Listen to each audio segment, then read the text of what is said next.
Hello stars and வணக்கம் மக்களே. கேஸ்ல்வேனியா season 3 பார்த்துட்டு இருக்கோம். ஸோ ஆல்ரெடி 2 எபிசோட் பார்த்தாச்சு. நீ நம்ம 3வது எபிசோட் பார்க்க போகிறோம். இதுக்கு 3 எபிசோட்லாம் பார்க்காதவங்க மறக்காம டிஸ்கிரிப்ஷன் லிங்க் இருக்குது, செக் பண்ணி பார்த்துருவாங்க. அப்போ தான் உங்களுக்கு இந்த எபிசோட் ஏன் நடக்குது, எதுக்கு நடக்குது, எப்போ நடக்குது அப்படிங்கிற விஷயம் கிளியராக புரியும். அண்ட் இப்போதைக்கு இந்த எபிசோட ஆரம்பிக்கலாம்.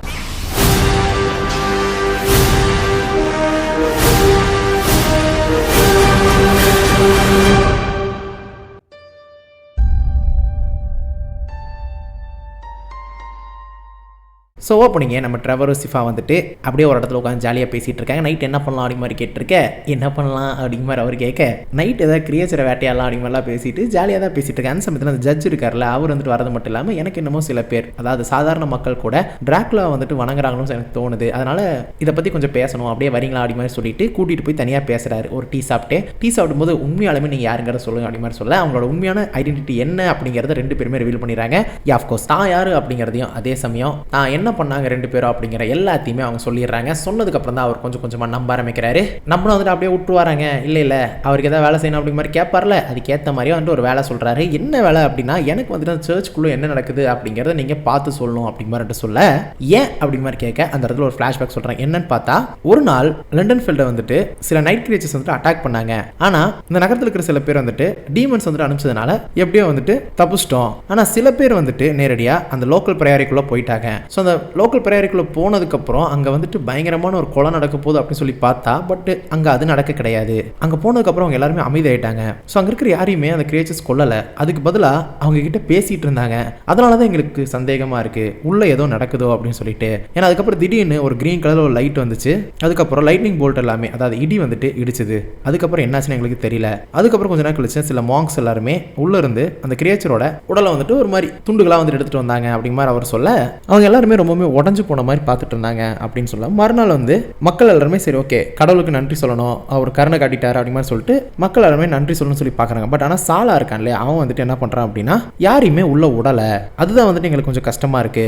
ஏன்னா கஷ்டத்தையும் தாண்டி அது ஒரு குழப்பமா இருக்கு. ஏன்னா கண்டிப்பாக அது வந்துட்டு ஜஸ்ட் ஒரு சர்ச். ஸோ இப்போ வந்துட்டு நைட் இந்த மாதிரி நடந்து மக்கள் எல்லாருமே காப்பாற்றப்பட்டிருப்பாங்க. அதனால வந்துட்டு கடவுளுக்கு நன்றி சொல்லணும்னு சொல்லி நினைக்கிறாங்க அவங்களோட பண்பாட்டு பிரகாரம். ஆனால் சாலா ஏன் உள்ள விட மாட்டேங்கிறான்னு தெரியல. ஸோ அதனால அன்னைக்கு நைட் என்ன நடந்துச்சு, இன்னுமே உள்ள என்ன நடந்துட்டு இருக்கு அப்படிங்கிறத நாங்கள் தெரிஞ்சுக்கணும் அப்படிங்கிற மாதிரி அவர் சொல்றாருங்க. ஆனால் அது மட்டும் இல்லாமல் இன்னொன்று சொல்றாரு. அதுக்கப்புறம் சில நாட்கள் கழிச்சு ஒரு வயசானவர் சொல்ல முடியாது, ஒரு வித்தியாசமான ஒரு பிரைஸ்ட், ரொம்பவுமே வினோதமான ஒருத்தர் உடலெல்லாம் ரத்தத்தோட வந்துட்டு வந்தார். வரது மட்டும் இல்லாமல் அந்த மொனாஸ்ட்ரி வந்துட்டு பார்க்கணும் அப்படிங்கிற மாதிரி சொன்னார். ஸோ அவர் புதுசாக வந்த உடனே அந்த மாங்ஸ் எல்லாருமே அவர் எடுத்துகிட்டு போயிட்டாங்க. என்னடா வந்துட்டு இப்படிப்பட்டவர் தூக்கிட்டு போகிறான்னு சொல்லிட்டு நான் வந்துட்டு கேட்கும்போது அவங்க சொல்லலை. அதனால் எனக்கு என்ன நடக்குது, ஏன் நடக்குது, எதுக்கு நடக்குது அப்படிங்கிறத முழுசாக கண்டுபிடிச்சிட்டு வாங்க அப்படிங்கிற மாதிரி 2 பேர்கிட்டையும் சொல்கிறாங்க.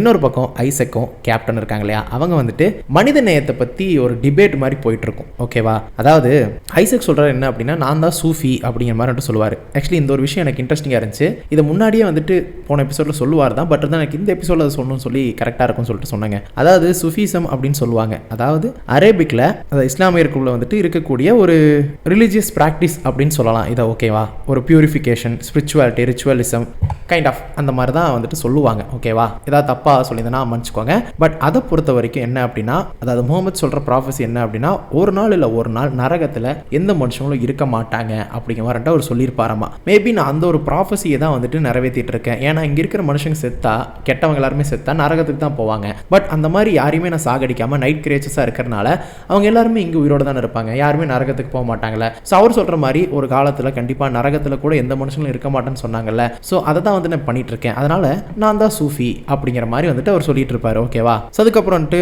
வெலாக்சியாவில் என்ன நடந்துச்சு, டிராக்குலா வந்துட்டு என்னை காப்பாற்றினது, அது எல்லாத்தையுமே சொல்கிறாரு. டிராக்குலா காப்பாற்றக்கூடிய ஒருத்தரா நம்ப முடியலையே அப்படி மாதிரி இவங்க எல்லாத்துக்குமே வந்துட்டு ஒரு மாதிரி இருக்கும் அந்த கேப்டனுக்கு. ஏன்னா கேப்டனை பொறுத்த வரைக்கும் டிராக்குலா மோசமானவன். பட் இவர் சொல்கிறத பார்த்தா டிராக்குலா வந்துட்டு உண்மையாக இருக்கிறவங்களுக்கு நல்லது பண்ணியிருக்காரு அப்படிங்கிற மாதிரி இருக்கு. ஏன்னா உண்மையாக இருந்ததுனால அவனோட உயிரை காப்பாற்றுன்னு சொல்லி தான் பண்ணியிருப்பாரு. அந்த விஷயத்தில் வந்துட்டு அவர் தப்பு சொல்லவே முடியாதுல்ல, நியாயமான ஒருத்தராக இருந்திருப்பாரு. அதுக்கப்புறம் அவரோட ஃபோர்ஜ் மாஸ்டர், அதுக்கப்புறம் மற்ற எபிலிட்டிஸ் பற்றியெல்லாம் சொன்னதுக்கப்புறம் ஹெக்டரை கொல்லணும் அப்படிங்கிறத சொல்லுவார்.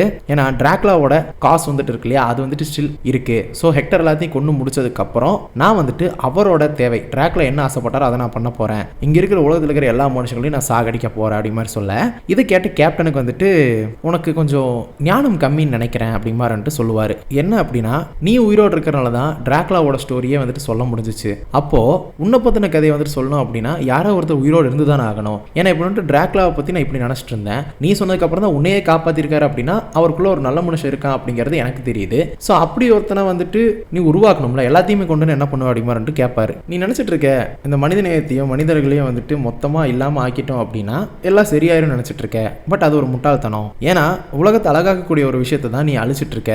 நீ உன்னோட சக்தி வச்சு ஒருத்தங்களை எப்படி நல்லவங்களா இருக்கலாங்கன்னு சொல்லிட்டு அவங்கள மெழுகேற்றலாம், அழிச்சு தான் பண்ணணும்னு சொல்லி கிடையாது. ஏன்னா நம்மளால வந்து நம்ம கிட்ட இருக்கிற சக்தியை வச்சு பயனுள்ளதாகவும் பண்ண முடியும், நீ பயனற்றதா பண்ற அப்படிங்கிறத தெளிவுபடுத்துவாருங்க. நல்லா இருக்கு இவங்களுக்குள்ள இருக்கிற அந்த ஒரு கான்வர்சேஷன். ஸோ இப்படி ஒரு பக்கம் கான்வர்சேஷன் போயிட்டு இருக்கு. இந்த பக்கம் கார்மிலாவோட கேசல்ல லெனோரி இருக்காங்க இல்லையா, ஹெக்டரை பார்க்கறக்காக போறாங்க.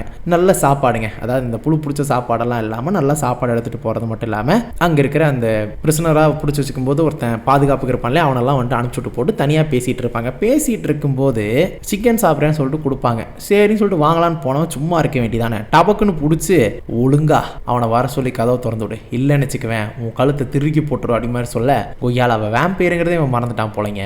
டபக்குன்னு அவ உருமாறி, அதாவது சின்ன சின்ன வவ்வாலா மாறி உள்ள பூந்து ஹெக்டாரை போட்டு அடி அடி நடிச்சு போடுவா. இங்க பாரு, நான் அமைதிக்காக வந்திருக்கேன், அதுக்காக என்னோட கருணையை வந்துட்டு என்னோட பலவீனம் நினைச்சுக்காத, புரியுதா? இதுக்கு மேல நான் என்ன சொல்றேனோ அதை மட்டும் செய், இதை தாண்டி வேற எதுவும் பண்ணணும்னு நினைச்சேன்னு வையேன், அவ்வளவுதான், கதை மோகையா பாய் அப்படி மாதிரி சொல்லிட்டு அவங்க போயிடுவாங்க.